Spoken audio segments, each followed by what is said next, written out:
Эйичи Хираги, ученик второго курса старшей школы, оказывается в совершенно незнакомом мире. Он живет в невероятных условиях, его ослепляет яркий свет, и он видит перед собой обнаженную девушку. К его удивлению, она радостно обнимает его и просит жениться на ней, что приводит Сеичи в замешательство. Ведь он не может поверить, что такая красивая девушка может сделать ему такое предложение. В этот момент он вспоминает, как оказался в такой ситуации. Несколько недель назад в школе над ним издевались одноклассники из-за его веса и внешности.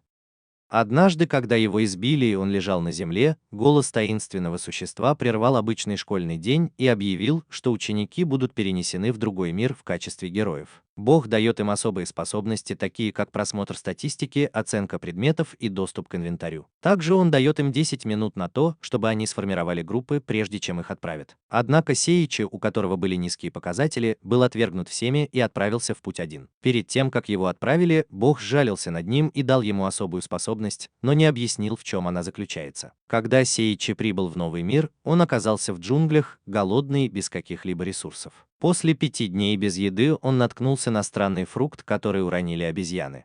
С помощью своей способности он узнал, что это плод эволюции. Несмотря на сомнения, голод заставил его съесть его. Хотя фрукт был ужасен на вкус, он утолил его голод, и таинственный голос сообщил, что Сеичи получил его эффект, хотя никаких видимых изменений не произошло. В последующие дни Сеичи исследовал джунгли, сталкиваясь с опасными ситуациями. Он обнаруживает, что у обезьян есть больше плодов эволюции, и ему удается украсть несколько, а также зелья, используя свою способность к инвентаризации. Он также находит загадочный гриб и в отчаянии съедает его, испытывая сильную боль в животе, и чтобы избавиться от нее, съедает еще несколько плодов эволюции. С каждым съеденным плодом его способности улучшаются, он становится устойчив к ядам и получает продвинутый навык оценки. Внезапно на него нападает обезьяна и жестоко избивает его, оставляя на грани смерти. Исцелив себя одним из украденных зелий, Сеичи пытается дать отпор, но обезьяна неожиданно умирает от своего зловонного запаха. Победив обезьяну, он получает несколько мощных способностей, таких как удар с разворота, мгновенное перемещение и продвинутую алхимию. Он также находит книгу, которую, к своему удивлению, может прочитать благодаря особой способности, дарованной Богом. В книге говорится, что обезьяны – разумные существа высокого уровня, способные создавать инструменты и лекарства. Постепенно Сеичи претерпевает физическую трансформацию и получает невероятные характеристики. Несмотря на то, что его уровень остается первым, он успешно сражается с гигантским волком 300 уровня, используя свои новые способности. Победив его, он получает шкуру, мясо и легендарный водяной кинжал, который усиливает его магические способности. Однако Сеичи не понимает, почему его уровень не повышается, несмотря на все победы. Ситуация становится критической, когда появляется розовая горилла 775 уровня, лидер обезьян. Эту гориллу зовут Саа, и она вызывает Сеичи на дуэль. Сначала Сеичи отказывается, но понимает, что другого выхода нет. Саа оказывается невероятно сильной, но во время боя начинает испытывать к Сеичи романтические чувства. В конце концов, Сеичи использует свой зловонный запах, чтобы отвлечь ее, и это не только не побеждает ее, но и заставляет ее еще больше влюбиться в него. Сария приводит его к себе домой в большое дерево и объявляет, что она его жена. Сеичи в шоке. Сария заботится о главном герое с большой преданностью, относится к нему как к мужу. Когда она кормит его, то признается, что хочет выйти за него замуж. Протагонист чувствует себя неловко и пытается объяснить, что они разных видов, он человек, а она грязная горилла. Сария обижается и говорит, что ее зовут Сария, и она не грязная горилла. Она предлагает ему еду и одежду и спрашивает, считает ли он ее хорошей женой. Протагонист ценит ее доброту, но в мыслях планирует сбежать, чтобы исследовать опасные места на карте, которую он получил из книги Волка. Сария прерывает его мысли и спрашивает, думает ли он о ней. Не обращая внимания на ее вопрос, он спрашивает, как она научилась говорить. Сария объясняет, что нашла книги в соседней пещере и предлагает отвезти его туда. Среди книг протагонист находит книгу под названием «Магия для повседневной жизни» и учится навыку мытье, который позволяет ему мыться без ванны. Позже они идут на рыбалку к реке. Пользуясь тем, что Сария отвлеклась, протагонист пытается сбежать, но натыкается на гигантского паука. Сария появляется вовремя и убивает его одним ударом, доказывая, что она действительно заботится о нем. Когда они ужинают дома, Сария шутит, что они похожи на молодоженов, и протагонисту становится неловко. Затем Сария говорит, что хочет пойти с обезьянами искать плоды эволюции, и протагонист вспоминает, что он их украл. Когда Сария спрашивает, знает ли он о плодах эволюции, он отрицает это. Сария объясняет, что эти фрукты усиливают тех, кто их ест, но их нужно есть ровно по 10 штук, иначе они могут быть смертельными. Съев 10 фруктов, главный герой начинает беспокоиться, но Сария ничего не подозревает. Затем она говорит, что кто-то украл ее фрукты, и главный герой признается, что взял их, потому что был голоден. Вместо того, чтобы разозлиться, Сария прощает его, говоря, что фрукты предназначались для ее будущего мужа, и подтверждает, что они помолвлены. Позже, когда Сария уходит на охоту, главный герой пользуется возможностью сбежать из леса. Он слышит, как Сария кричит, чтобы он не ходил по определенной тропинке. Но он игнорирует ее и использует навык, чтобы быстро передвигаться. Он добирается до пещеры, которая выглядит зловеще, и решает войти внутрь. Внутри он находит двери, ведущие в комнату, где на троне сидит скелет. Скелет представляется как Зенос, темный аристократ. Используя навык оценки, главный герой узнает, что Зенос выглядит как первый уровень, но на самом деле он 150 уровня. Зенос готовится к бою, демонстрируя невероятную силу. Когда главный герой вот-вот проиграет, появляется Сария и заслоняет его, принимая на себя смертельный удар. Перед тем, как потерять сознание, Сария говорит главному герою, что защитила его, потому что он никогда не относился к ней как к монстру. Полной решимости и любви, главный герой сражается с Зеносом. Во время битвы он признается Сарии в своих чувствах и открывает новый навык под названием «Удар океана», который использует, чтобы победить Зеноса. Перед тем, как исчезнуть, Зенос благодарит главного героя за то, что тот освободил его от проклятия и научил силе любви. Сейичи Хираги возвращается к Сарии, которая, находясь на грани смерти, признается, что хотела бы быть его женой. Они целуются, и Сария начинает светиться, превращаясь в прекрасную девушку. Главный герой ошеломлен, но Сария уверяет его, что она все та же. Наконец появляется мистер Шип, хранитель лабиринта, чтобы поздравить их с прохождением подземелья и наградить различными сокровищами, включая свежие плоды эволюции. После этого главный герой и Сария, держась за руки, отправляются в ближайший город. Но перед тем, как они уходят, несколько демонов побеждены таинственной женщиной. Сейичи обсуждает с Сарией возможность вступления в гильдию искателей приключений, убежденный, что это поможет им воссоединиться с его друзьями. Во время путешествия они встречают слизня, которого главный герой оценивает с помощью своего навыка и понимает, что он довольно силен. Когда слизень нападает, главный герой побеждает его одним ударом. Из врага выпадает добыча, пара ботинок и несколько карт. Сария забирает ботинки, а главный герой берет карты и получает новые способности, такие как поглощение и понимание. Эти улучшения позволяют ему повышать уровень, и его навык маскировки превращается в многослойную маскировку. Однако это изменение пугает его, потому что он чувствует, что это отдаляет его от человечности. В этот момент его глаза начинают светиться, а шлем превращается в мантию мага. Также появляется карта, которую Сария передает ему. Когда он открывает ее, появляется мистер Шип и объясняет, что его навык маскировки улучшился, позволяя ему скрывать свои силы, но предупреждая его об изменениях, из-за которых он выглядит менее человечным. После этого короткого разговора карта самоуничтожается. Теперь, облачившись в новую мантию и в сопровождении Сарии в ее ботинках, они продолжают свой путь, пока не доберутся до города. У городских ворот стражники требуют предъявить документы. Герой, волнуясь, объясняет, что они потеряли свои жетоны. Охранники просят их приложить руку к камню истины, чтобы убедиться, что они не преступники. Оба проходят проверку без проблем, но охранник, который представляется как Клод, предупреждает их, что нужно любой ценой избегать местную гильдию. Несмотря на это предупреждение, герой решает из любопытства зайти в гильдию. Когда они приходят, снаружи гильдия выглядит обычно, но открыв дверь, они видят экстравагантную сцену. Члены гильдии ведут себя странно и вызывающе. Они уже собираются уходить, но их останавливает Гассель Клауд, глава гильдии, который затаскивает их внутрь, хвастаясь своими мускулами. Гассель приказывает Эйрису Маклину, секретарю, зарегистрировать героя. Сначала Эйрис отказывается, ссылаясь на его внешний вид, но потом соглашается после того, как герой переодевается. Пока они регистрируются, к герою подходят несколько бандитов, и он говорит, что он новичок в гильдии. Они отводят его в укромное место, чтобы поприветствовать, но приветствие оказывается довольно странным. Однако ему удается сбежать, перепрыгнув через крышу. Когда он возвращается в гильдию, Эрис сообщает ему, что вступительный экзамен будет включать в себя такие задания, как сопровождение, завоевание или другие поручения. Для выполнения этих заданий им нужен авантюрист ранга B или выше.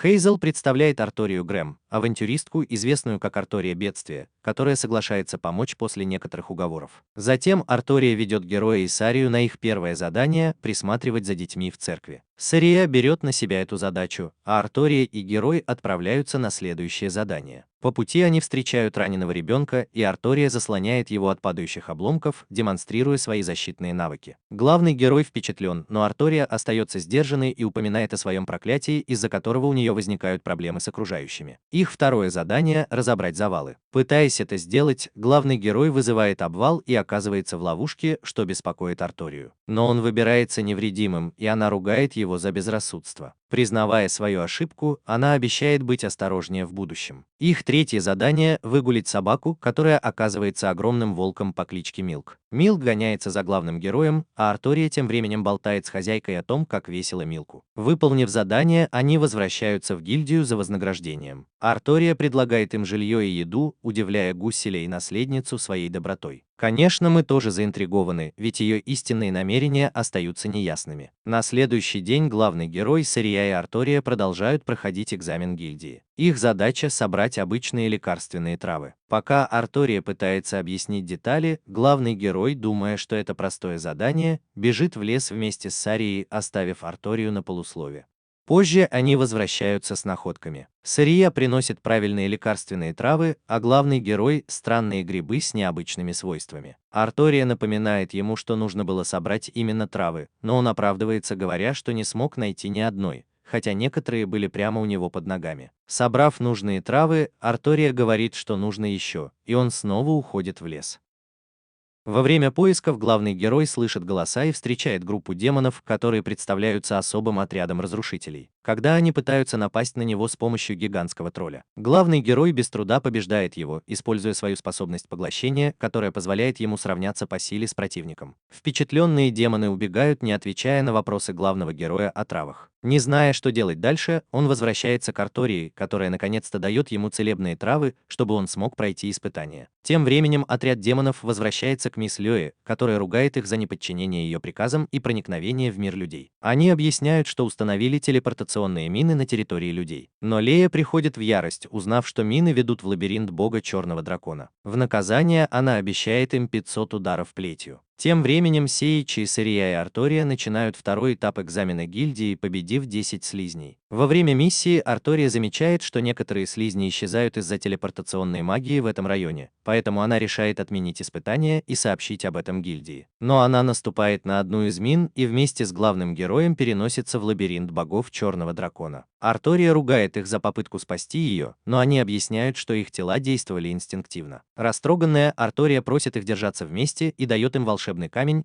который краснеет, если кому-то угрожает опасность. Сама того не желая, она наступает на ловушку, которая поднимает стену, разделяющую ее с группой. Пока она ищет их, главный герой и Сария пытаются использовать путеводный камень, но в итоге выбирают другой путь. Артория вступает в ожесточенную схватку с мумией, а главный герой и Сария находят комнату с сундуком. Несмотря на подозрения, сундук умоляет, чтобы его открыли, и оказывается врагом с руками и ногами. Главный герой побеждает его, используя свою способность Аквабинда, повышая свой уровень. Появляется еще один сундук, в котором находится книга по истории анимированных сундуков, кольцо и карты. Внезапно путеводный камень становится красным, указывая на то, что Артория в опасности. Переключаясь на Арторию, я вижу, что она ранена и стоит перед большой дверью. Внутри она сталкивается с богом Черным драконом, могущественным врагом из армии короля демонов. Несмотря на то, что она использовала свою способность берсерка бедствия, она серьезно ранена и находится на грани поражения. Пока дракон готовит свою последнюю атаку, Артория вспоминает Сеичи и Саа, сожалея о том, что вовлекла их в такую опасную ситуацию. Как раз в тот момент, когда кажется, что все потеряно, прибывают главный герой и Саа, защищая ее с помощью волшебной мантии, готовые противостоять грозному дракону. Во время спасения Артории плащ Хираги получил повреждения, но им удалось спасти ее от неминуемой смерти. Артория, сбитая с толку, спрашивает, как они ее нашли, и Хираги объясняет, что камень, который она им дала, стал красным, сигнализируя об опасности. Чтобы добраться до нее, он выбрал самый прямой путь, пробив стены лабиринта грубой силой. Тем временем Сери занимается ранами Артории. Когда они готовятся уходить, группа оказывается лицом к лицу с потерявшим сознание драконом, тем, на которого они случайно упали ранее. Дракон, теперь проснувшийся и разъяренный, проклинает их. Готовый к битве, Хираги достает свои мечи. Дракон наносит огненный удар, от которого Хираги умело уклоняется. Затем он использует свою высшую способность коготь, нанося некоторый урон, но не в состоянии помешать ему. Используя свою способность оценки, Хираги идентифицирует существо как бога Черного дракона. Это грозный противник с ошеломляющим уровнем 5000. Битва усиливается. Несмотря на уклончивые маневры Хираги, дракон парализует его с помощью особой способности. способности. Воспользовавшись преимуществом, дракон готовит прямое нападение. Однако Хираги, проявив стойкость, вырывается на свободу, используя новообретенный навык, который сводит на нет запугивание. Когда дракон использует заклинание огненного дыхания, Хираги отвечает водной магией и наносит прямой удар. В последнем движении Хираги наносит решающий удар, побеждая дракона. После смерти дракона с него падают ценные предметы: чешуя, клыки, когти, кости и черный шар, известный как драконий камень. После того, как Хираги проглотил камень, его физические и магические способности возросли, и он научился магии измерений, позволяющей перемещаться между мирами. Среди сокровищ дракона Хираги находит плащ с исключительными защитными свойствами и биографию бога черного дракона. Прочитав биографию, Хираги узнает, что дракон когда-то был защитником людей, пока они не предали его, пытаясь использовать его тело для создания оружия. Спасенный королем демонов, дракон стал ему верен. Однако люди призвали героев, чтобы победить короля демонов, и заточили дракона в лабиринте, где он поклялся отомстить. Опечаленный этим открытием, Хираги сожалеет, что убил существо. В этот момент мистер Шип поздравляет его с прохождением подземелья, но с юмором сообщает, что награды не будет, так как мистер Шип в отпуске. С новыми силами группа покидает лабиринт.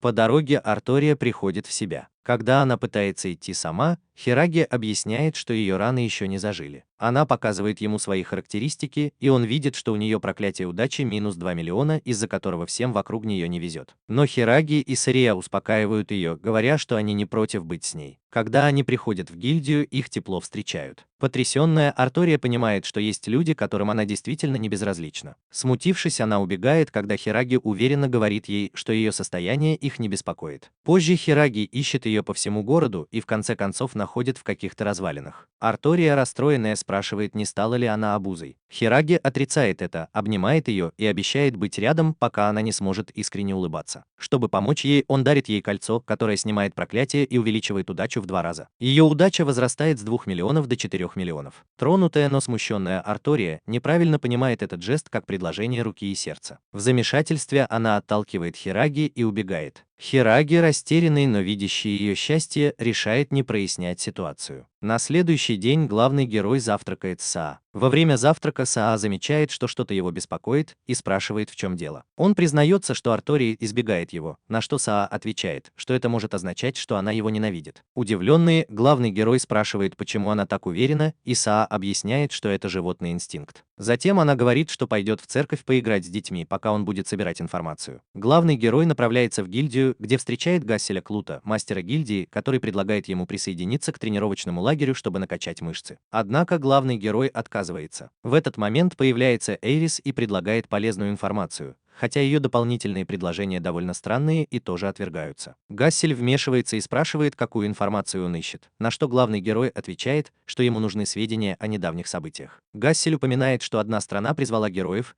и Эрис объясняет, что эти герои были перенесены из другого мира, чтобы сражаться с королем демонов. Потрясенный, главный герой соглашается продолжить расследование. Гассель достает карту из неожиданного места из своих трусов и протягивает ее. Пока главный герой изучает карту, сцена меняется на короля Кайзера, который ругает командира Зеку за то, что тот не смог должным образом обучить новоприбывших героев. Король считает, что герои не готовы к битве, и это бесполезно. А Рубен, волшебник, предлагает отправить героев в магическую академию. Король одобряет эту идею и спрашивает, как они будут следить за тем, чтобы герои подчинялись. Рубен достает браслет, который гарантирует их послушание. Тем временем Артория бежит по городу, не понимая, что чувствует к главному герою. Каждый раз, когда она его видит, ее сердце начинает биться быстрее, и она убегает. Тем временем главный герой приходит в королевскую библиотеку, чтобы найти информацию о стране, которая призвала его друзей. Во время чтения он автоматически приобретает магические навыки, ледяную магию, огонь, ветер, свет и другие, достигая максимального уровня владения всеми стихиями. Таинственный голос поздравляет его, но он продолжает свои поиски, хотя и не находит никаких полезных подсказок, чтобы найти своих друзей. Разочарованный, он решает прогуляться по городу и заходит в магазин, чтобы купить картину с изображением девушки с собачьими ушами. Его привлекает сладкий аромат, и он заходит в кафе. Сначала он колеблется, но голод берет верх. Внутри его встречает хозяин кафе Норт и светловолосый мужчина по имени Рэнс. Пока Рэнс наслаждается едой, он спрашивает главного героя, не искатель ли он приключений. Тот отвечает, что официально стал искателем приключений только вчера. Рэнс замечает, что он, похоже, с Востока, и главный герой лжет, говоря, что он оттуда. Во время разговора Норт упоминает, что в этой стране подарить женщине кольцо означает предложение руки и сердца. Встревоженный главный герой понимает, что Артория могла неправильно истолковать его намерения, и что если он отвергнет ее, то может столкнуться с ужасными последствиями. Решив прояснить недоразумение, он отправляется на поиски Артории. Норт предупреждает Рэнса, что ему не следует здесь находиться, но Рэнс уверенно отвечает. Тем временем Артория в расстроенных чувствах бродит по городу. Появляется Адриана и предлагает поговорить о чувствах. Наконец, Артория признается, что влюблена в главного героя и просит помочь ей признаться. Адриана соглашается и обещает помочь. Тем временем главный герой размышляет, что сказать Артории. В поисках ее он проходит мимо церкви, где собирается на следующий день рассказать Сарии обо всем. Но прежде чем он успевает это сделать, внезапно появляется Артория и, не говоря ни слова, целует его. Он в шоке, но слышит, как она признается ему в любви и уверяет, что не хочет вставать между ним и Сарией, а просто хочет быть рядом с ним. В этот момент появляется Сария, которая совсем не расстроена и подбадривает его принять чувства Артории. По ее словам, это естественно, что сильные мужчины привлекают многих женщин. Главный герой тоже признается Артории в своих чувствах и целует ее, оставляя позади все недоразумения.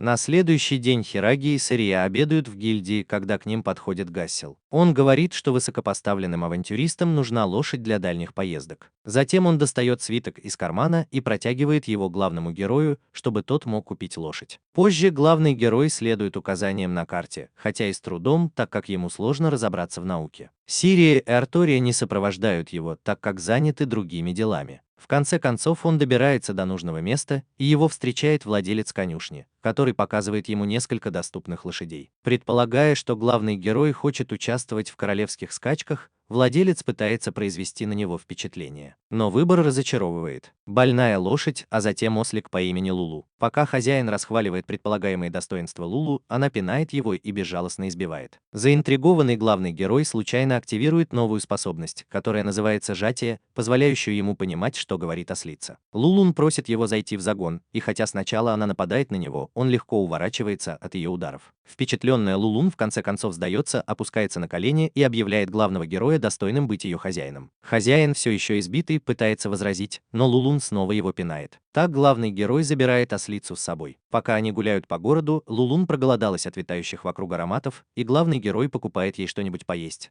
Жест, который она оценила, назвав его хорошим человеком. Позже они проходят мимо прилавка, где главный герой раньше купил картину. Там они видят Мэй, девушку с собачьими ушами, которую донимает светловолосый молодой человек по имени Клей. Мэй благодарит главного героя за покупку ее картины. Но Клей настаивает, чтобы она приняла участие в престижном художественном конкурсе. Мэй отказывается, говоря, что она новичок и не справится с заданием. Главный герой подбадривает ее, напоминая о ее таланте. Чтобы мотивировать ее, он заключает пари: если он выиграет королевскую чашу, Мэй должна будет принять участие в конкурсе. Несмотря на сомнения, она соглашается. На следующий день главный герой в сопровождении Сирии, Артории и Лулун готовится к гонке. По правилам можно использовать магию и оружие, чтобы мешать соперникам, поэтому гонка получается жестокой. Один из самых желанных призов – провести день с валькириями. Но главного героя и Лулун интересует только победа в Танбере, соревновании по ловле рыбы, считающейся деликатесом. Гонка начинается, но Лулун, отвлеченная голодом, приходит последней. Главный герой обыскивает свой инвентарь и находит плод эволюции, который Лулун съедает, мгновенно восстанавливая силы. С этого момента они мчатся на полной скорости, уворачиваясь от соперников и преодолевая многочисленные опасности. На середине забега один из участников вызывает стаю волков ранга А, адских волков, что приводит к хаосу. Пока остальные пытаются выжить, Лулун легко расправляется с волками, даже сбивая с ног огромного волка ударом в морду. Наконец, главный герой и Лулун пересекают финишную черту первыми. Вдохновленная победой, Мэй решает принять участие в конкурсе искусств. Позже Лулун расстраивается, что они не выиграли Танбери, но главный герой утешает ее, напоминая, что они заняли первое место в кубке. Обрадованная Лулун клянется служить ему всю жизнь и начинает эволюционировать, превращаясь в девушку. В этот момент приходят Сария и Артория, находят Лулу голой рядом с главным героем и попадают в неловкую ситуацию. Артория, увидев Лулу, в недоумении бьет главного героя, давая понять, что не верит его оправданиям.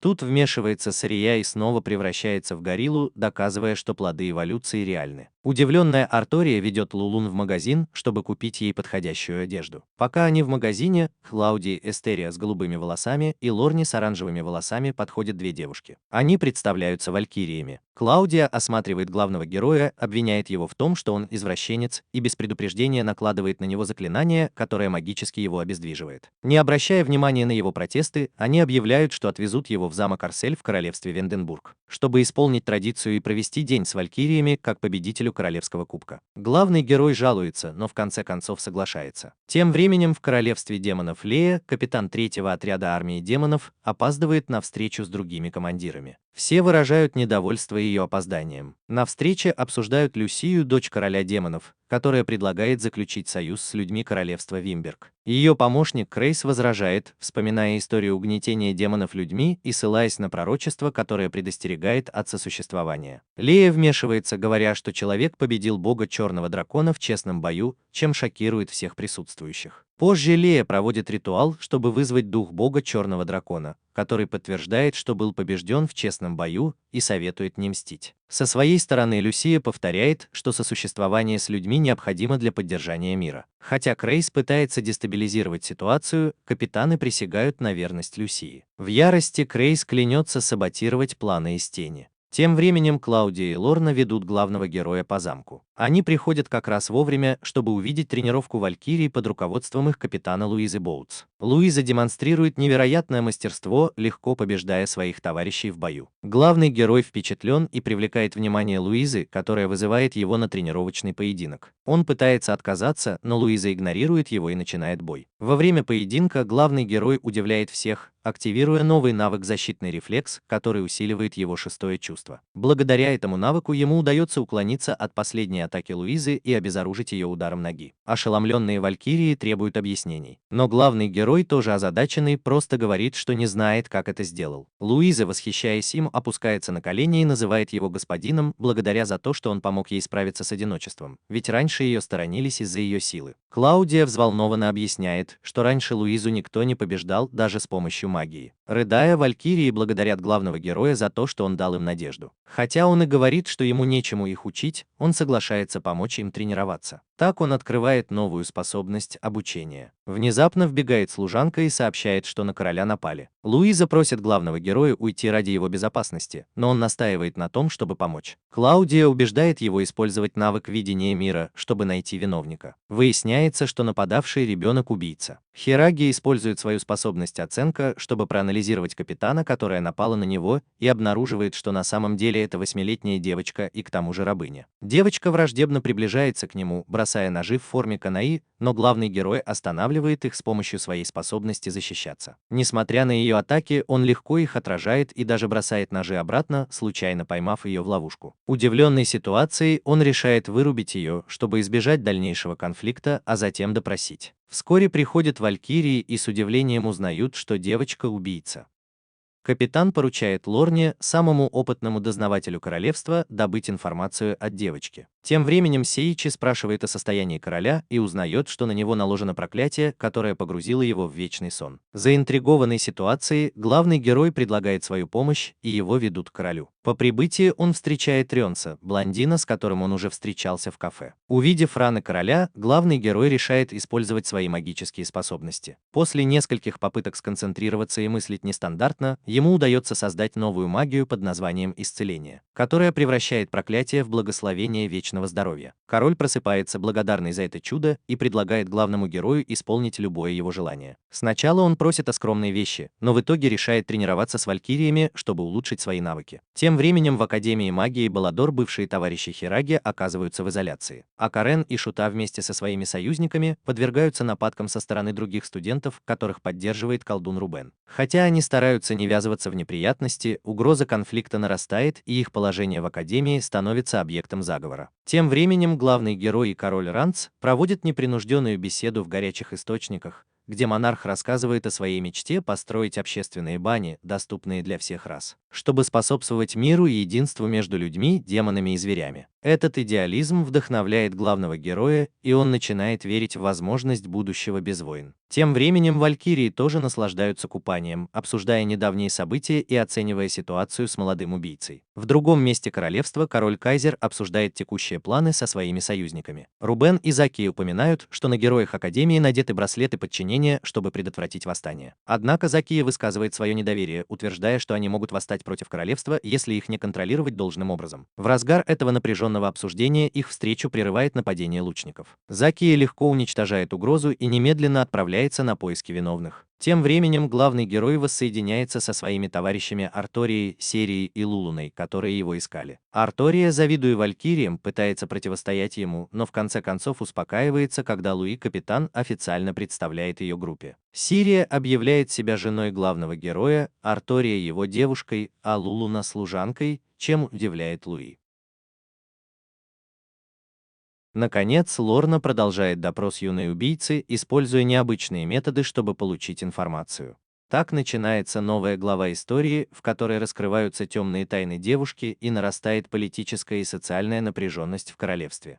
Сейчи и Луи вмешиваются, чтобы допросить пленную убийцу. Во время допроса она признается, что не может сказать, кто приказал ей убить короля, так как на ней ошейник, который заставляет ее молчать и наказывает, если она попытается ослушаться. Когда они пытаются снять ошейник, он автоматически наказывает ее. Тем временем король-кайзер узнает о неудавшемся покушении и приказывает своему подчиненному Рубену использовать ошейник, чтобы убить ее. Рубен немедленно выполняет приказ. Параллельно с этим Закир размышляет о своей борьбе за королевство, размахивая мечом. Позже он выслеживает человека, ответственного за нападение на короля, и находит его, мужчину по имени Шин. Шин признается в своем участии, оправдывая свои действия местью за смерть своей возлюбленной Наны, мирной демоницы, которую несправедливо убили люди. Он обвиняет Закию в том, что тот является марионеткой короля, но Закия отрицает это, заявляя о своей независимости. Они вступают в короткую схватку, но после того, как Шин запускает шквал стрел, он убегает, оставив Закию глубоко обеспокоенным словом марионетка, которая, кажется, задела его за живое. Вернувшись к главному герою, Сейчи использует свою магию созидания, чтобы изучить звонящего убийцы. Образ президента Линкольна вдохновляет его на развитие новой способности магии освобождения. С помощью этой новообретенной силы он успешно снимает заклятие с убийцы, освобождая ее. Молодая убийца, впервые почувствовав себя свободной, представляется как Арига Камирия и рассказывает о своем трагическом прошлом. Она была пленницей королевства Кайзера, разлученной с матерью и подвергавшейся пыткам в специальных учреждениях. С юных лет ее готовили к роли убийцы, надев на нее ошейник, и заставляли совершать бесчисленные преступления. Чувствуя вину, она говорит, что ее руки в крови. Сейичи, тронутый ее историей, берет ее за руку и успокаивает, обещая, что она сможет начать все сначала. Он даже предлагает ей роль младшей сестры и обещает защищать ее. Сария и Артория поддерживают решение Сейичи, а Арига, все еще сомневаясь, предупреждает, что теперь на нее будут охотиться как на предательницу. Но группа настаивает на том, чтобы защитить ее, и Луи тоже одобряет это решение, говоря, что даже король Ранс выразил желание защитить ее. Наконец, Арига соглашается присоединиться к группе. В другой сцене Рубен разговаривает через магическую сферу с Крейзом, слугой королевы демонов. Крейз сообщает ему о изменениях в их планах из-за решения Лютии заключить союз с королевством Уимберг. Крейс рассказывает о демонической армии, готовой действовать, и они оба соглашаются продолжить свои планы, когда все будет готово. Сейичи тренируется с Флорио, чтобы научиться контролировать свою магию, и получает похвалу за свои успехи. Тем временем Сария и Артория тоже усердно тренируются. Луи прерывает Хираги, давая ему задание. Луис, как сообщают темные паладины, должна отправиться на поле боя вместе с валькириями.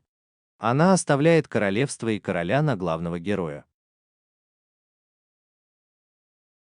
Наконец, Луис уходит со своей армией, оставляя Сейичи за главного. На следующий день Хираги продолжает оттачивать свои магические навыки под руководством Флорио. Он делает большие успехи и в процессе открывает новую способность под названием «От бесконечной боли». Хираги впечатлен силой этой способности, но чувствует, что никогда не сможет полностью овладеть своими магическими дарами. Он в отчаянии падает на землю и плачет. В этот момент возвращаются Гассели и Эйрис, которые были у короля. Они приводят с собой святого мага по имени Леон Бергер, присутствие которого впечатляет Флорио. Протагонист представляется и спрашивает, кто такой Бергер. Флорио объясняет, что этот старец – один из самых могущественных и разносторонних магов королевства, способные управлять всеми стихиями. Вскоре после этого группа встречается с королем Рандом, Гасселем, Эйрисом и Бергером. Во время разговора маг упоминает Академию магии Бадо, что вызывает интерес у протагониста. Флорио рассказывает, что Бергер – директор этого престижного учебного заведения. Тем временем в другом месте Каназуки усердно тренируется в фехтовании, демонстрируя удивительные навыки перед своими сверстниками, которые не могут не восхищаться им. Однако Каназуки покидает тренировочную площадку, явно обеспокоенный слухами, которые ходят в школе. Протагонист, король Ранд, Бергер и Флорио обсуждают героев, призванных из других миров, и выражают беспокойство по поводу возможных проблем, которые они могут вызвать в Академии. Их разговор прерывает стражник, который сообщает тревожные новости. На столицу нападает армия из 5 монстров ранга босс.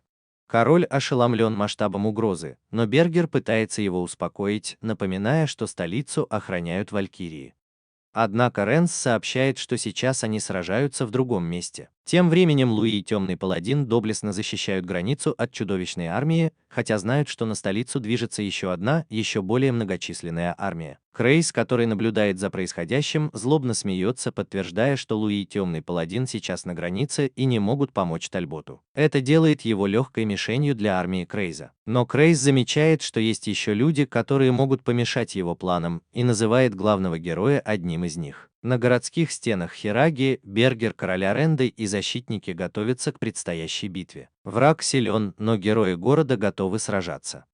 Элиас, лидер гильдии, вместе со своими товарищами возглавляет атаку, уничтожая бесчисленное количество монстров. Сирия, Артурия, Арига и Лулуна тоже вступают в бой, демонстрируя свою храбрость и исключительные навыки. Тем временем Бергер использует свою магию, чтобы уничтожить множество врагов. Но как только кажется, что они одерживают победу, появляется гонец с плохими новостями. Из леса приближается еще одна армия, вдвое больше предыдущей, состоящая из монстров ранга Гранд-босс. Хираги смотрит на горизонт и понимает, что настоящая битва за королевство только начинается. Хираги, ошеломленный количеством и силой монстров, отчаянно ищет решение. И тут ему приходит в голову идея создать мощное заклинание, которое могло бы переломить ход битвы. Заинтригованный Барнабас спрашивает, что он собирается делать. Сеичи представляет заклинание, произносит его и называет камень Хада. Сначала он чувствует себя неловко, потому что ему кажется, что заклинание не сработало. Но вскоре позади него появляется магическая статуя, которая выпускает молнии, уничтожающие монстров. Одна из молний попадает в Гасселя и Эрис, подтверждая эффективность заклинания. Сеичи объясняет, что молнии бьют только по тем, кого он считает опасными, и извиняется за любой сопутствующий ущерб. Когда монстры в королевстве побеждены, сцена переносится в Крейс, где он с удивлением наблюдает, как армия его противников уничтожена заклинанием главного героя в мгновение ока. Тем временем в королевстве король Ранс хвалит главного героя за его невероятный подвиг. Но празднование прерывается, когда Хираги внезапно несколько раз подряд повышает свой уровень. Он беспокоится, что его постоянное развитие может привести к потере человечности, но его друзья успокаивают его и собираются, чтобы проверить, как он себя чувствует. Арига просит погладить ее по голове, и Барн просит о том же, но главный герой отказывается, считая это странным и неловким. Затем Барн предлагает ему стать учителем в престижной академии магии Баладор. Позже группа главного героя обсуждает это предложение с Барном. Он объясняет, что был впечатлен уникальной магией главного героя и считает, что он станет отличным учителем как магии, так и фехтования. Сначала главный герой сомневается, но в итоге соглашается, когда Барн уверяет его, что его друзья могут присоединиться к нему и играть важные роли. Сирия в качестве студентки, Артория и Лулун в качестве учителей, а Аригу в качестве его помощницы. Перед отъездом в академию группа проводит несколько спокойных дней в городе. Главный герой устраивает индивидуальные прогулки с каждым из своих друзей, начиная с Сарии. Во время прогулки Сария решает взять с собой Аригу, и они вместе гуляют по городу, разговаривают и укрепляют свои отношения. В самый трогательный момент главный герой благодарит Сарию за все, что она для него сделала, и признается, как сильно он ее любит. От этих слов Сария плачет от счастья. Пока они гуляют по городу, они замечают огромный воздушный шар с экраном, на котором идет трансляция конкурса рисунков. Ведущий приветствует участников и представляет жюри, во главе которого стоит герцог Бергер. Среди участников конкурса есть Май, которая рисует главных героев, выражая благодарность за то, что они вдохновили ее принять участие в конкурсе. Май занимает первое место и, получив приглашение приглашение в престижную Академию искусств, прощается с главным героем, обещая нарисовать его, когда закончит учебу. Тем временем в город прибывают валькирии, и Луи, одна из них, прощается с главным героем, зная, что он скоро уедет в Академию магии Баладора.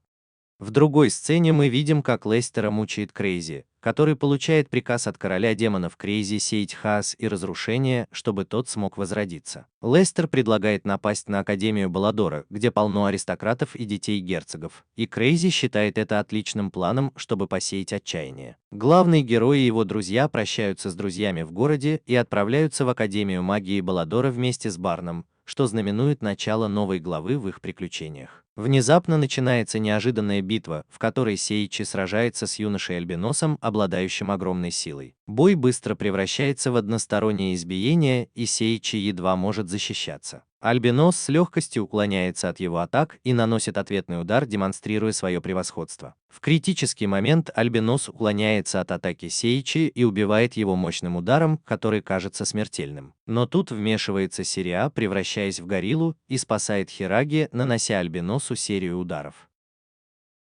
Но несмотря на все усилия Сириа, ее удары не причиняют Альбиносу никакого вреда. Альбинос, не обращая внимания на удары, наносит ответный удар, который попадает Сириа в живот, и она падает на землю тяжело раненая. Саичи в ужасе кричит ее имя и бросается к ней, но понимает, что это был всего лишь сон. Проснувшись, он снова оказывается в карете со своими спутниками, которые продолжают путь в Академию магии. После долгого путешествия группа наконец прибывает в Академию магии Баладор. Они поражены размерами этого места, особенно когда директор Барнабас ведет их внутрь.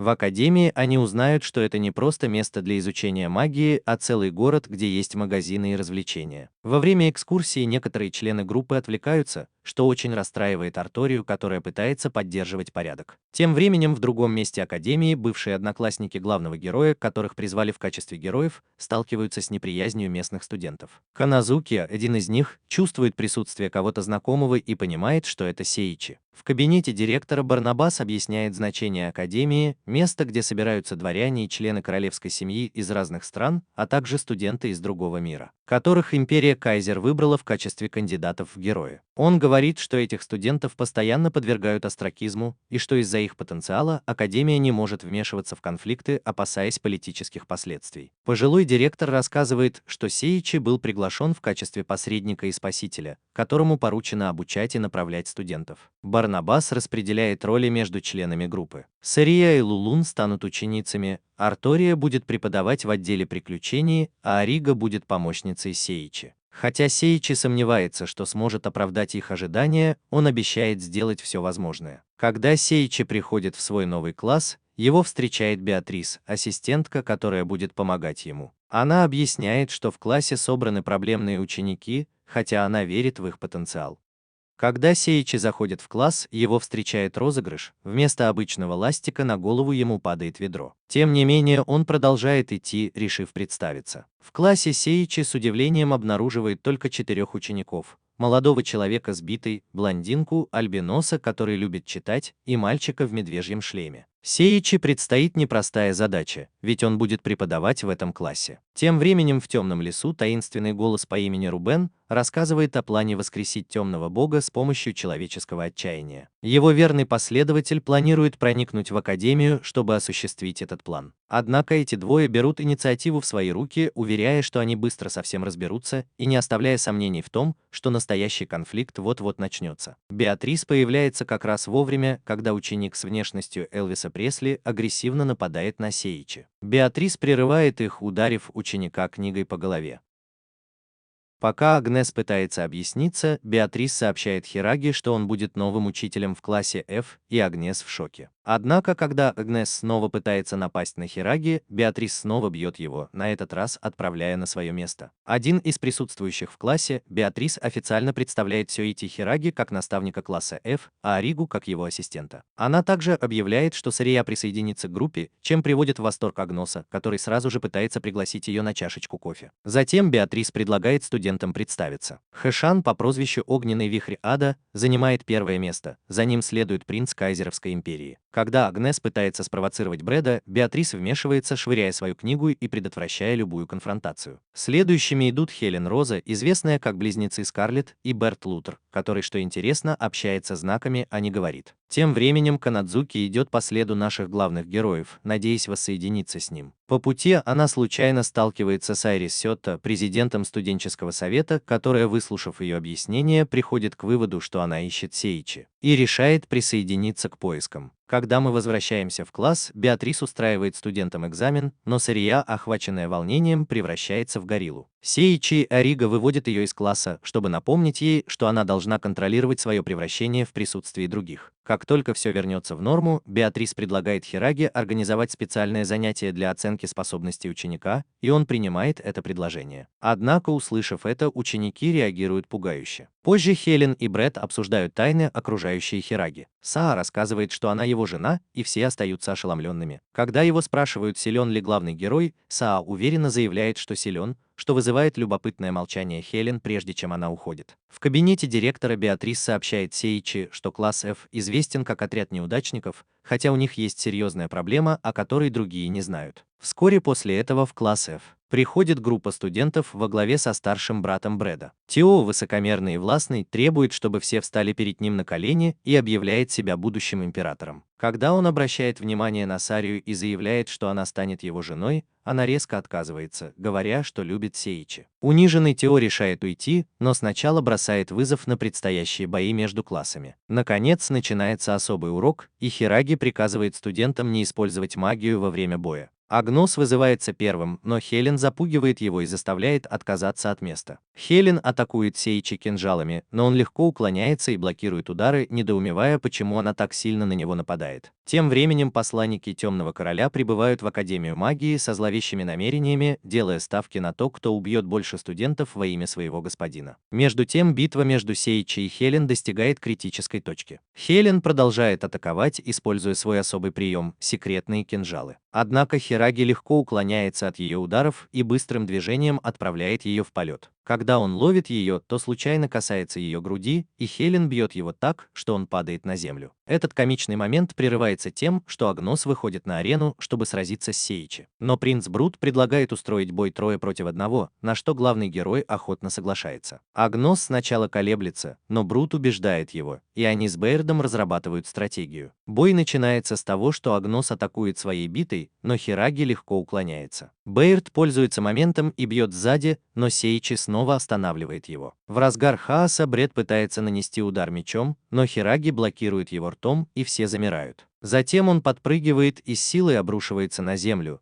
сотрясая всю Академию и побеждая всех 3 студентов. Сария и Арига хвалят Сейичи, а Агнос плачет от разочарования, считая, что его неспособность использовать магию делает их слабыми и презираемыми другими. Хираги использует свою способность видеть мир и обнаруживает аномалию. Его ученики скованы цепями, которые не дают им использовать магию. Вспоминая, как над ним издевались в прошлой жизни, он сочувствует их положению. Решив помочь, он начинает медитировать и направляет их, чтобы они произнесли слово освобождения. Это активирует особую способность, которая сначала сбивает их с толку, но в итоге разрывает магические цепи. Освободившись от оков, студенты впервые пробуют магию. Рат открывает в себе магию воды. Берт обнаруживает, что ему ближе магия земли, а Агнос, владеющий магией огня, случайно поджигает свои волосы, вызывая смех окружающих. Студенты благодарят Сейичи за то, что он дал им новый шанс, и клянутся, что будут стараться изо всех сил. Тем временем Каназуки идет по следу Хираги и обнаруживает, что запах исходит и от артории, что приводит ее в замешательство. Лулу, напротив, спокойно обедает, когда Каназуки прерывает ее и чувствует запах сайса на ее спине.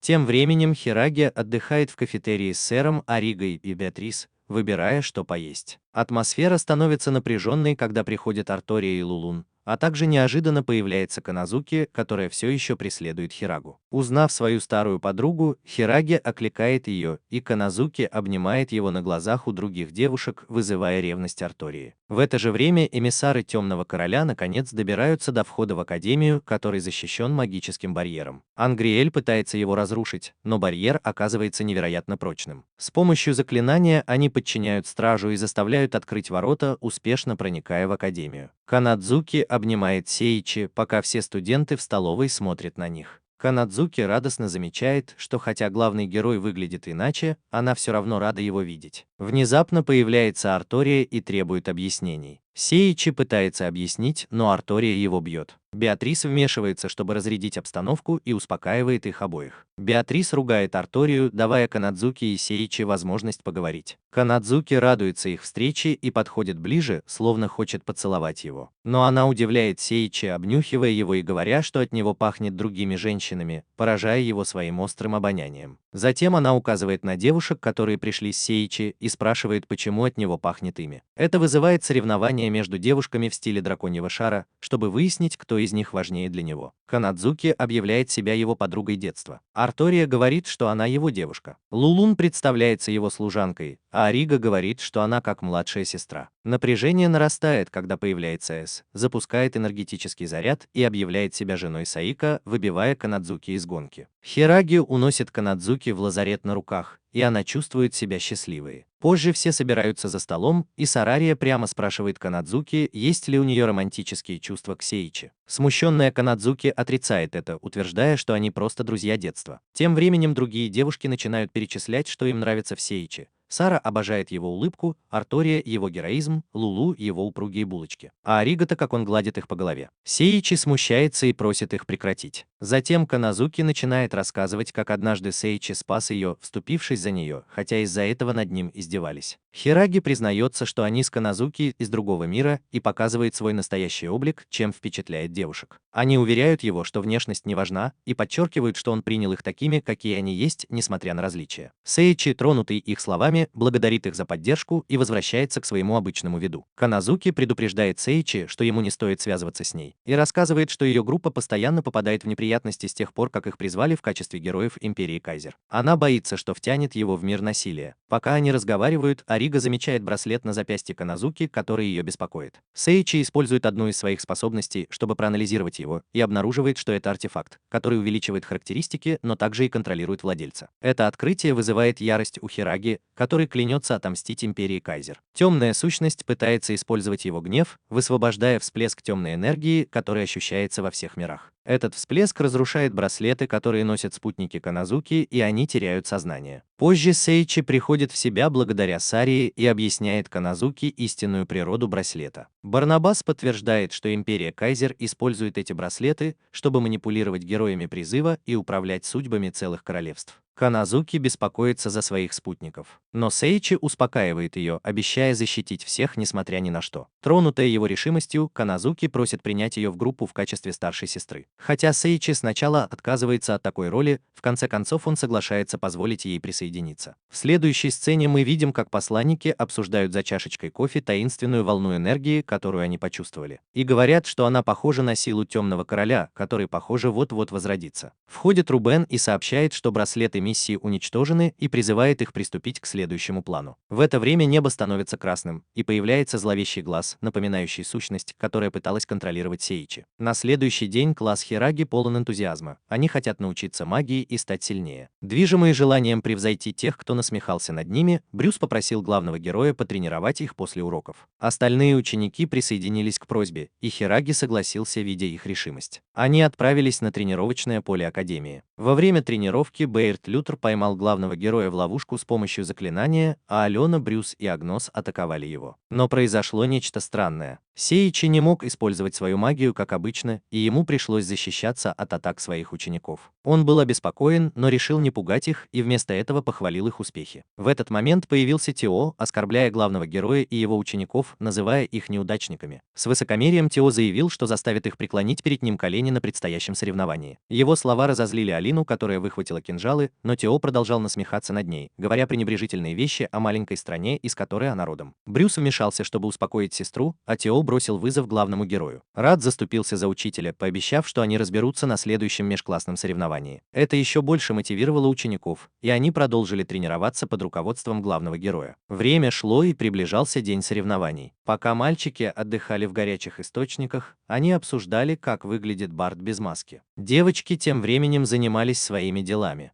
На следующий день, когда посланники отправились за покупками, они увидели таинственного мальчика-альбиноса, которого Сеичи видел во сне. Альбинос угрожал им, требуя, чтобы они выполнили задание. Испугавшись, они пообещали сделать это, и мальчик исчез. В академии начались соревнования между классами. В первом матче участвовали класс С, которым руководил Тео, и класс F, которым руководил главный герой. Перед началом битвы Брюс и Тео были готовы к бою, но их прервали, когда Бергер попал в ловушку магических колец, которые обездвижили его. К всеобщему удивлению, посланники оказались апостолами Ордена Темного Бога. Небо стало красным, и над головой появился гигантский глаз. Ангрия объявила, что все ученики будут принесены в жертву Темному Богу. Один из посланников наложил мощное заклинание, которое поймало всех учеников в ловушку, отражая их атаки и убивая нескольких из них. Беатрис попыталась успокоить ситуацию, но ее усилия были напрасны. Тео попытался сразиться с Ангрией, но она контролировала его с помощью заклинания, заставляя нападать на своих товарищей. Брюс вмешался, чтобы спасти своего брата, но Тео отказался от его помощи. Видя, что ситуация безвыходная, одноклассники Брюса предложили Тео и Алине объединиться и сразиться с Ангрией. Но Ангрия оказалась слишком сильной. Она отбросила их всех назад темным заклинанием. Тео удалось ранить Ангрию, выхватив у нее оружие, и с помощью остальных он частично сорвал с нее маску, обнажив обгоревшее лицо. В ярости Ангрия наложила мощное заклинание, которое сильно ранило всех. Тем временем Сей застрял в ванной, мучаясь от диареи, вызванной стряпнёй Лулуны. Агрида подошла к Елене, угрожая изуродовать ее лицо, но ее остановила Беатрис, которая пришла защищать учеников. Беатрис столкнулась с Агридой, которая в ответ назвала ее старухой. Во время их схватки Агрида использовала заклинание, чтобы контролировать Агноса, заставляя его напасть на учительницу. Беатрис ловко уклоняется от атак Агнес, пока ее манипулятор приказывает ему уничтожить ее. Но Агнес удивляет свою хозяйку, признаваясь, что научился магии благодаря Сеичи, а не ей. Этот комментарий глубоко ранит Беатрис. Другие ученики пытаются остановить Агнес, но безуспешно. В какой-то момент Беатрис удается ударить Агнес по голове своей книгой, и это помогает ей частично вернуть контроль над своим телом. Это злит Ангриэля, и он усиливает натиск, но Беатрис с легкостью отбивается от него. С помощью своей книги она произносит мощное заклинание, которое побеждает Ангриэля. Когда Агнес приходит в себя, он извиняется перед Беатрис за свои действия, но она легонько бьет его и напоминает, что нельзя засыпать на уроке. Ученики класса F благодарят свою учительницу за все, чему она их научила. В этот момент появляется другой посланник и говорит, что если они хотят отпраздновать, то должны сначала победить его. Беатрис и ее ученики игнорируют его и пытаются уйти, что злит посланника. Он берет директора Барнабаса в заложники и начинает пытать его, пока Беатрис не наносит удар, заставляя его отпустить директора. Раненый, но не побежденный спутник посланника пытается подняться и просит у него силы, но он холодно отказывает ей. Смеясь, он говорит, что она никогда не была апостолом Темного Лорда, объясняя, что у настоящих апостолов есть метка, содержащая частичку его силы. Униженная и отчаявшаяся спутница эмиссара смотрит в огромный глаз в небе, который уносит ее с поля боя. Эмиссар вызывает Беатрис на поединок, чтобы продолжить их особый урок. Она соглашается, и начинается ожесточенная битва. Беатрис начинает с атак с помощью ветра, которые эмиссар легко отражает. Он отвечает мощным ударом, от которого Беатрис отлетает в сторону. Ее ученики пытаются вмешаться, но Беатрис приказывает им оставаться на месте. Сняв куртку и очки, Беатрис усиливает свою магию и произносит мощное заклинание, которое задевает его. Эмиссар, забавляясь, наносит ей несколько ударов, снова отбрасывая ее в сторону. Ученики, видя, что их учитель в опасности, атакуют эмиссара магией, но их усилия тщетны. Эмиссар отражает их заклинание и наносит ответный удар, подвергая их жизни опасности. Беатрис в отчаянии вмешивается, чтобы защитить их, давая понять, что она будет защищать их любой ценой, даже если это будет стоить ей жизни. Эмиссар насмешливо спрашивает, почему она так ценит своих учеников. Беатрис твердо отвечает, что ее долг как учителя – обучать и заботиться о них, чего бы это ни стоило. Эмиссар собирается нанести последний удар, чтобы уничтожить Беатрис, но в последний момент появляется главный герой и спасает ее. Ученики радуются его появлению, а эмиссар атакует его мощным заклинанием. Главный герой уклоняется от атак, оставляя врага в замешательстве. Он приказывает Саре и Ориге позаботиться о Беатрис и учениках, пока он сражается с врагом. Пугающий взгляд главного героя заставляет эмиссара дрожать от страха, когда он выпускает молнию. Однако разъяренный главный герой уклоняется от всех атак. Его глаза краснеют, а зрачки становятся желтыми, превращая его в демоническую фигуру. Наконец он наносит такой сильный удар по врагу, что тот отлетает в гигантский глаз в небе и окончательно проигрывает. Все празднуют победу, поздравляют главного героя и шутят, что если бы он был там с самого начала, ничего бы этого не произошло. Но он не смог прийти из-за такой банальной причины, как непрекращающийся понос. Тем временем на экране появляется мальчик-альбинос, который встречает трех загадочных персонажей. Узнав о поражении посланника, они решают перейти к следующему этапу своего плана. Рыжеволосый член группы заявляет, что он будет действовать первым и исчезает в темноте. Пока группа празднует недавнюю победу, посланник ненадолго появляется на экране, полной решимости отомстить. Без предупреждения он бросает мощное заклинание молнии в Хираги и тут же исчезает из этого мира. Почувствовав опасность, Сайта пытается защитить Сейичи и принимает удар на себя. Оба падают на землю без сознания, и все вокруг погружается в печаль, пока друзья оплакивают их смерть. Но Сейичи и Сато, сами того не зная, просыпаются в подземном мире. Таинственный голос обращается к Хираги и объясняет, что он не может умереть, потому что сезон на этом не закончится. Чтобы вернуться к друзьям, он должен пройти особое испытание и добраться до легендарных врат жизни. Первое испытание – правильно ответить на ряд вопросов о своей жизни. Ставки высоки, один неверный ответ, и он выбывает из игры даже после смерти. Тем временем Сато похищает странная женщина, чего Хираги не замечает, потому что сосредоточен на своем первом вопросе. Вопрос застает его врасплох. Чтобы ответить на этот вопрос, ему нужно пересечь на гидроцикле мистическое озеро. Издалека он видит, как Саита пытается подать ему знак, чтобы он помог ей с правильным ответом. Но Сейичи не понимает ее сигналов и, действуя инстинктивно, дает неожиданный ответ, что это была не любовь с первого взгляда. К его удивлению, он оказывается прав. Саита освобождается, и в коротком видео появляется правильный ответ. Много лет назад, когда Саита училась в средней школе, она из-за своей застенчивости всегда ела одна. Хираги, как обычно, подошел к ней и помог ей освоиться в обществе. Благодаря его доброте и сочувствию Саита в конце концов влюбилась в него, но не сразу. Ее чувства развивались постепенно. Сейичи, который притворялся, что помнит это событие, наконец-то вспомнил его. Таинственный голос поздравляет его с прохождением первого испытания и готовит к последнему. В следующей сцене Люсия встречается с командирами армии демонов. Она обсуждает с королем заключение мирного договора и говорит, что остался всего один шаг, чтобы укрепить союз. Но один из командиров возражает, предлагая держаться подальше от Гасселя из-за его подозрительного поведения и от Эйрис, которая вызывает сомнения в ее истинных намерениях. Хираги сталкивается со следующим испытанием в подземном мире. Ему нужно пройти, казалось бы, простой лабиринт. Но путь усеян ловушками и эксцентричными вандалами, которые бросают ему абсурдные комментарии, например, предупреждают, чтобы он был осторожен с задней дверью. Хотя путешествие кажется однообразным, Сейичи удается преодолеть все препятствия, победить вандалов и добраться до врат жизни. Благодаря этому он становится на шаг ближе к возвращению в мир живых и воссоединению со своими друзьями. В мрачном замке таинственный мальчик-альбинос разговаривает со своим дворецким Джуди, который сообщает ему, что Гимпель и Видер начали воплощать в жизнь свой план по воскрешению Темного Короля. Тем временем Сейичи просыпается, как будто ничего не произошло, что радует его друзей. Внезапно Луиза появляется перед всеми с тяжелыми ранениями и падает без сознания. Выясняется, что Луиза по просьбе короля Ранна училась в Академии магии и должна была привести Хираги обратно в королевство, чтобы он увидел союз людей и демонов. В королевстве гильдия Хираги проводит конкурс для новых членов. Среди участников выделяется таинственный кандидат, который оказывается замаскированным темным апостолом. Благодаря своим навыкам он становится членом гильдии. Крейс разговаривает с Рубеном о том, что все идет по плану. Командир королевства Закия начинает подозревать их и решает противостоять им, узнав об их намерениях использовать хаос и отчаяние населения для усиления власти Темного Короля. Закия пытается напасть на Рубена, но Рубен использует иллюзию, чтобы сбежать, насмехаясь над ним. Вспомнив слова императора Альфа о защите народа даже с помощью других королевств, Закия отправляется в неизвестное место за помощью.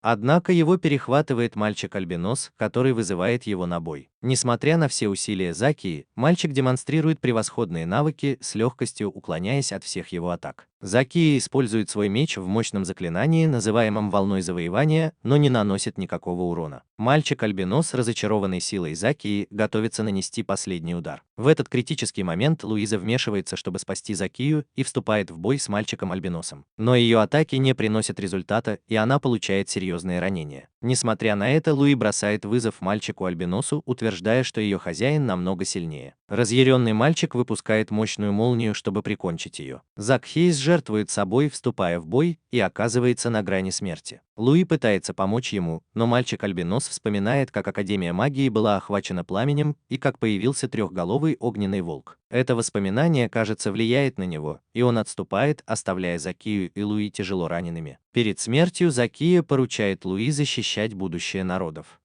Опустошенный Луи рассказывает Сеити обо всем, что произошло, пока они направляются в Венбургское королевство. Хираги успокаивает ее, обещая, что союз между королевствами возможен. Тем временем в королевстве король Ренс и члены гильдии встречаются с королевой демонов и ее капитанами, чтобы подписать договор о союзе. Хотя встреча начинается с напряженности и нелепых споров, эмоциональная речь нового члена гильдии помогает всем примириться. В этот момент появляется Хираги с Луи и Сирией. Ренс, увидев, что Луи ранен, требует объяснений. Услышав, что произошло, он заявляет, что проблема касается не только их королевств, но и всей империи Кайсал. Люсия соглашается, и они наконец подписывают договор о союзе, что знаменует начало новой главы в борьбе против Темного Короля и его приспешников. В Академии все, кажется, возвращается на круги своя. Но вскоре выясняется, что Саита был подставлен. Самозванцем оказывается Джим Пил, который может превращаться в других людей. Джим рассказывает свою историю. В детстве Джим Пел столкнулся с неприятием со стороны родителей, что усилило его ненависть к людям. Используя свои способности, Джим Пел превращается в Сарию и побеждает класс F. Позже он пытается подойти к Лулун со злым умыслом, но она, ничего не подозревая, делится с ним едой. Этот добрый поступок обезоруживает Джима Пела, и он впервые понимает, что такое дружба, чего он никогда не испытывал из-за своего одиночества и издевательств, которые ему пришлось пережить в прошлом. Смущенный Джим Пел отдаляется от Лулун, чтобы не причинить ей вреда, и переключает свое внимание на Аригу. Но он также начинает испытывать к ней симпатию, что вызывает у него болезненные воспоминания о прошлом. В конце концов он снова меняет цель и превращается в Хираги, чтобы сблизиться с Арторией. Но Артория, заметив его странное поведение, отталкивает его ударом кулака. Этот отказ только укрепляет в Джиме Пелле представление о доброте и силе Артории, углубляя его внутренний конфликт. Тем временем настоящие Хираги и Сара находятся в городе и покупают продукты. Там Сария встречает загадочного мальчика-альбиноса, который, увидев ее, кажется, вспоминает кого-то из своего прошлого. Вскоре после этого появляется Сеичи и коротко разговаривает с мальчиком, который, убедившись, что Сеичи тот, кого он ищет, уходит с загадочным предупреждением. Мы скоро встретимся снова. Вернувшись в академию, Джим Пел продолжает изучать жизнь Сеичи, пытаясь понять, почему все так его уважают.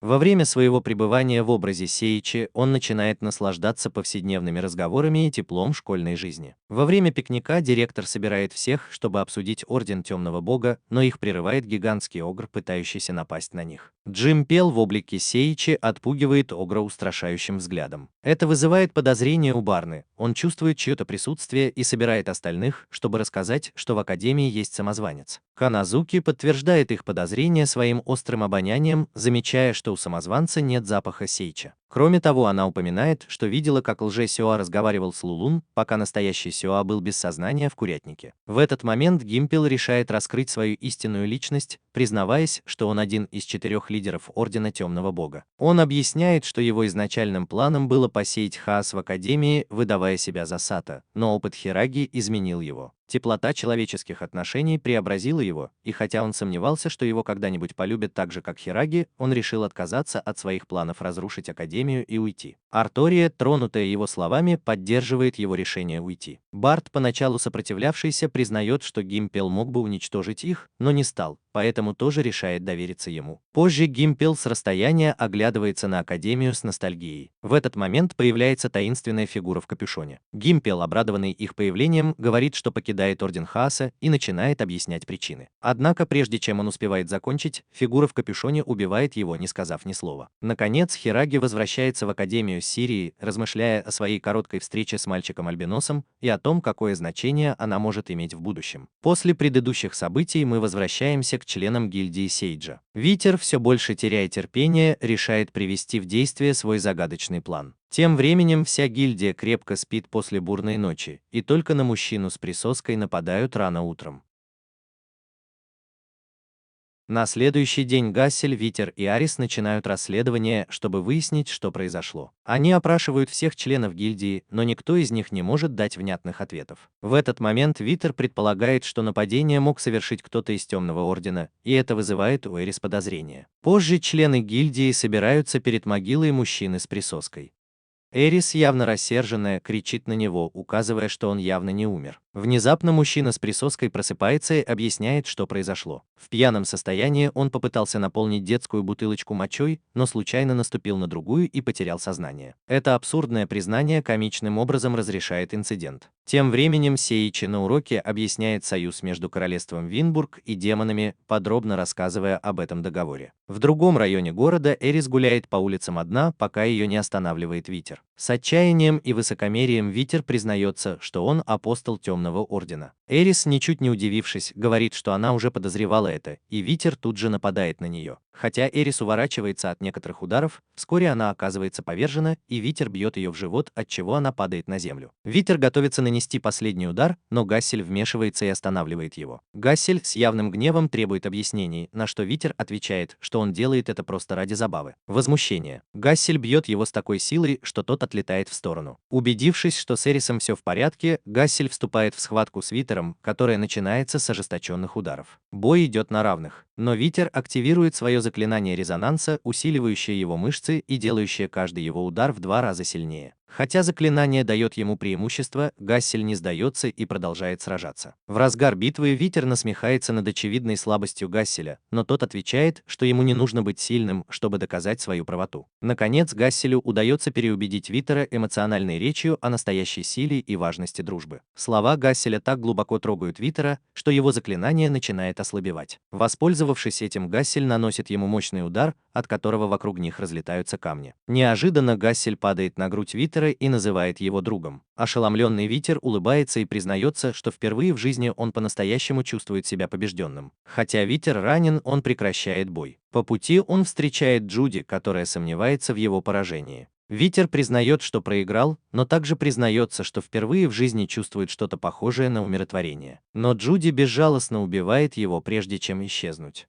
Сеити продолжает тренироваться в академии. Несмотря на все усилия, он не может использовать свою магию. В воспоминаниях мы видим, как Альбинос дарит подарок своему учителю, Либри, которая, похоже, пожертвовала собой ради него. Внезапно раздаются крики, подтверждающие этот трагический исход. Затем мы видим шокирующее воспоминание, которое Драст хотел бы забыть. Тем временем Барнабас собирает Сеити и его друзей, чтобы объяснить истинную причину, по которой он привел их в Академию, таинственный плод эволюции. Барнабас рассказывает, что этот плод напрямую связан с Темным Лордом. Много веков назад существовало множество богов, но один из них восстал против остальных, желая править в одиночку. Этот бог возненавидел людей и других богов, и его ненависть воплотилась в плод эволюции. Этот плод начал быстро распространяться, сея хаос, пока боги не объединились, чтобы его остановить. Теперь этот плод считается легендарным, и тем, кто его съест, суждено встретиться с Темным Лордом. Более того, Барнабас объясняет, что если кто-то съест 10 таких плодов, встреча с Темным Лордом станет неизбежной. Барнабас упоминает Дистрата, рассказывая, что тот несет ответственность за произошедшие трагические события. В воспоминаниях мы видим молодого Барнабаса, который пытается утешить Дистрата, потерявшего родителей во время разрушительной войны. Барнабас отвел его в магическую академию, и с помощью Либры, его учительницы, они пытались помочь ему найти новую цель в жизни. Но все изменилось, когда на академию напал неизвестный враг, сея хаос и разрушение. Во время нападения Либра пыталась защитить студентов, а Дистрат столкнулся с ужасным трехголовым волком. Несмотря на все усилия Либры, волк оказался слишком сильным и убил ее. В отчаянии Дистрат искал тело своей учительницы среди обломков, но безуспешно. Именно тогда к нему явился тот же самый дух, который пытался завладеть Хираги и прошептал слова, полные ненависти к людям и богам. В таком уязвимом состоянии Дистрат принял слова духа и позволил ему наделить его силой, укусив себя. После этого Дистрат съел плод эволюции, который превратил его в то, чем он является сейчас. С тех пор он винил Барнабаса во всем, что произошло, и покинул Академию. Барнабас, с другой стороны, сокрушается из-за того, что не смог защитить Либеру.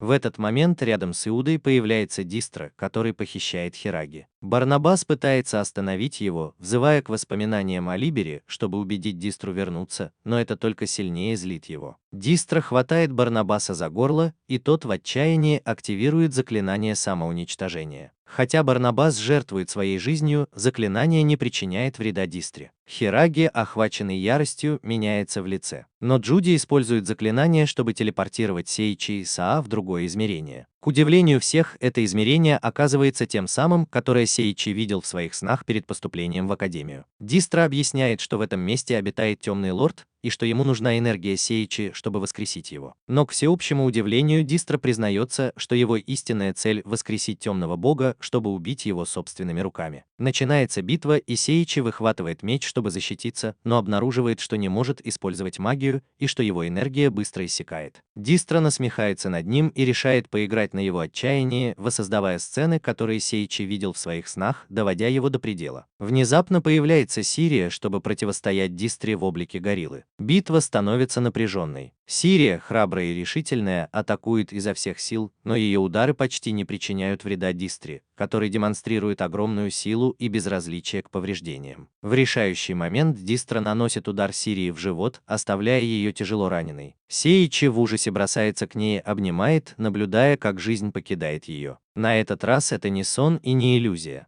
Сирия умирает, оставляя Хираги в отчаянии от увиденного. Эта трагедия пробуждает в Хираги нечто необычное. Благодаря силе плода эволюции он начинает раскрывать свои истинные способности. От него исходит мощная и подавляющая энергия, которая окружает его и меняет атмосферу. Во время этого пробуждения Сейичи переносится в астральное пространство, где он снова переживает болезненные воспоминания из прошлого, когда над ним издевались и унижали. В этом пространстве появляется Дистра, пытаясь манипулировать Сейичи. Дистра убеждает его поддаться темной силе плода. Используя свои болезненные воспоминания как психологическое оружие, он напоминает Сейичи о том, кем он был раньше, и обещает, что если тот поддастся темной силе, то сможет отомстить всем, кто когда-либо причинял ему боль. Постепенно Сейичи начинает поддаваться, и его тело начинает меняться, отражая влияние темной стороны. Но когда кажется, что все потеряно, в нем загорается луч надежды. Вспоминаются воспоминания о Сарии, друзьях и опыте, который он приобрел в новой жизни. В этот критический момент перед ним появляется астральная версия самого Хираги, чтобы напомнить ему об истинной силе, которую он открыл, о любви и дружбе. Вспоминая своих друзей и связи, которые он создал, Сейичи удается противостоять искушениям Дистры и вновь обретает решимость. Благодаря этому он обретает новую форму – эволюцию любви. В этой форме его энергия превращается в мощную мелодию. Пением Хираги совершает чудо. Он воскрешает всех погибших, включая Сирию и других жертв конфликта. С новыми силами и решимостью Сейичи противостоит Дистрату в финальной битве. Не прибегая к насилию, он использует силу любви, чтобы показать Дистрату, что его путь бессмыслен. Дистрат наконец осознает свои ошибки и решает покончить с собой, чтобы воссоединиться с Либерой, которую всегда любил. Перед тем, как исчезнуть, Дистрат оставляет последний плод эволюции как символ своего искупления.